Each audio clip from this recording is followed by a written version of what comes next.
आखिर क्यों टूट गया अखिलेश और राहुल का गठबंधन? क्यों आ गई दोनों में दरार सीटों को लेकर? फिर क्यों लड़ रहे गांधी और यादव परिवार? नमस्कार, स्वीकार करिए वैभव दीक्षित के साथ आप देख रहे हैं अपना उत्तर प्रदेश न्यूज। वीडियो में आज बात होगी राहुल अखिलेश की टकरार की। बात होगी कि कैसे भाजपा को इन दोनों की लड़ाई का फायदा होगा और कांग्रेस ने कैसे सपा के खिलाफ मोर्चा खोल दिया है। तो चलिए शुरू करते हैं। देखिए, अखिलेश यादव और राहुल गांधी का गठबंधन यूपी में टूटता हुआ नजर आ रहा है। कारण वही पुराना सीटों को लेकर गर्मागर्मी।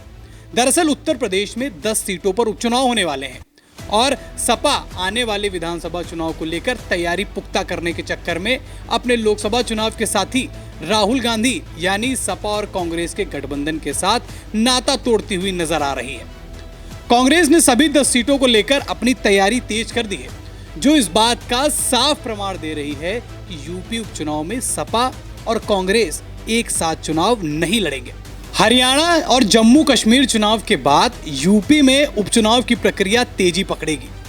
यूपी की करहल, मिल्कीपुर, कटेहरी, कुंदरकी, गाजियाबाद, खैर, मीरापुर, फूलपुर, मंझवा और सीसामऊ पर उपचुनाव होना है।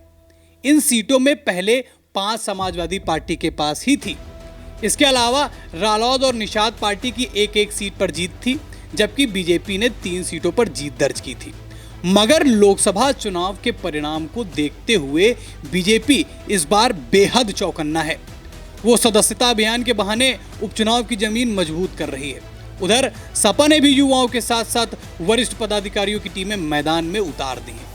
और इधर लोकसभा चुनाव में सहयोगी रही कांग्रेस को सपा से गठबंधन को लेकर कोई अभी तक रिस्पांस नहीं मिला है। लिहाजा कांग्रेस ने भी उपचुनाव की तैयारियां शुरू कर दी हैं। अब बात आती है कि भाजपा को कैसे इन दोनों की लड़ाई का फायदा होगा। तो देखिए, उत्तर प्रदेश में लोकसभा सीटों पर सपा और कांग्रेस का गठबंधन था और दोनों ने मिलकर भाजपा से बेहतर प्रदर्शन किया। लेकिन अब जब प्रदेश में उपचुनाव होने वाले हैं तो दोनों पार्टियां यानी कांग्रेस और सपा सीटों के लिए फिर एक बार लड़ती हुई नजर आ रही हैं। और अब शायद ये कन्फर्म भी हो गया है कि कांग्रेस और सपा उपचुनाव में सभी 10 सीटों पर अलग अलग चुनाव लड़ेंगी।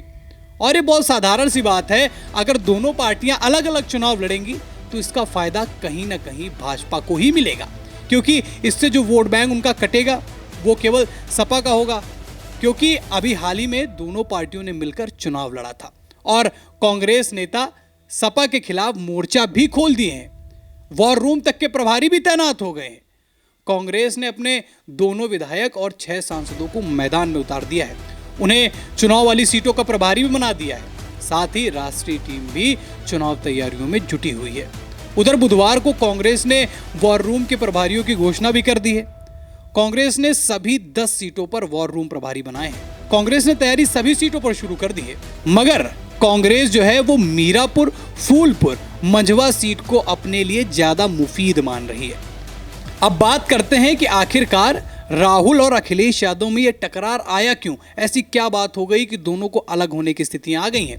देखिए, सपा के सूत्रों के मुताबिक कांग्रेस द्वारा हरियाणा में सीट शेयरिंग न करने से शीर्ष नेतृत्व को ये चीज थोड़ा सा अटक गई।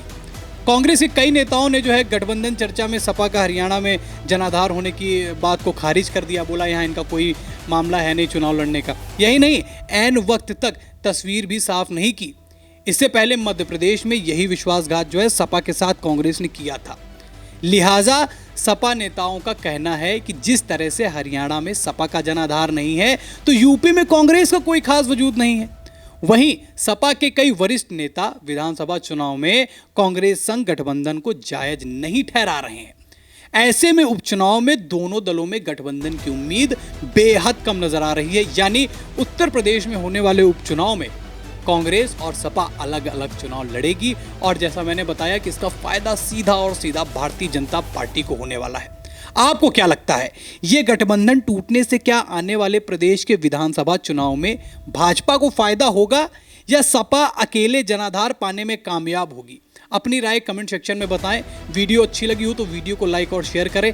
चैनल पर नए हैं तो चैनल को सब्सक्राइब भी करें। फिर मुलाकात होगी वैभव दीक्षित के साथ एक बेहतरीन वीडियो के साथ। तब तक के लिए धन्यवाद।